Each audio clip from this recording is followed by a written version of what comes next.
ரெண்டாவது அது கர்த்தருக்கு பரிசுத்தமான, அது நாட் இம்யூட்டபிள். அது நீங்க விரும்புறது போல மாற்ற முடியாது. நீங்க விரும்புறது போல மாற்ற முடியாது.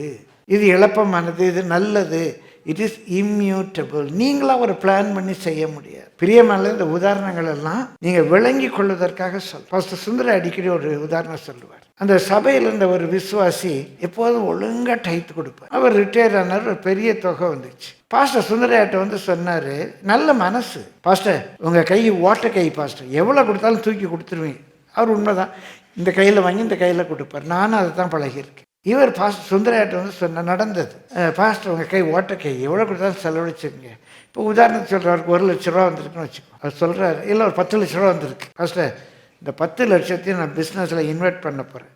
அதில் உங்கள் ஷேர் 1 லட்சம், என் ஷேர் 9 லட்சம். வர்ற லாபத்தில் இந்த 1 லட்சத்துக்குரியது, இந்த 1 லட்சம் 10% முழுமையாக உங்களுக்குரியது. இந்த 90%, இந்த 9 லட்சம் ரூபா, இதில் வர்ற லாபத்தில் 10ல் 1 நான் கொடுக்க போகிறேன். இந்த 1 லட்சத்தில் வர்ற வருமானம் முழுசாக உங்களுக்கு, உங்கள் ஷேர். இந்த 9 லட்சம் ரூபாயில் வர்ற வருமானம் அதில் 10% நான் கொடுக்க போகிறேன். அவர் காசு. பாஸ்டர் ஒன்றுமே சொல்ல அமைதியாக இருந்துட்டு. நம்ம மாற்ற முடியாது. லிட்ரலாக நடந்தது. அந்த பிஸ்னஸ் கொலாப்ஸ் ஆச்சுது. பாஸ்டர் சுந்தரையா அவருக்கு சாகிற வரைக்கும் ஹெல்ப் பண்ணிட்டு இருந்தார். It is immutable. நம்மளா சேஞ்ச் பண்ண முடியாது.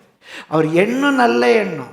பாஸ்டர் கொடுக்க வேண்டிய 1 லட்ச ரூபாய் நான் பிஸ்னஸில் போடுறேன், அதில் வர்ற முழு லாபமும் பாஸ்டருக்கு. இந்த 9 லட்சம் ரூபாயில் வர்ற லாபம் அதில் 10ல் 1 பாஸ்டருக்கு. பிஸ்னஸே கொலாப்ஸ் ஆச்சு.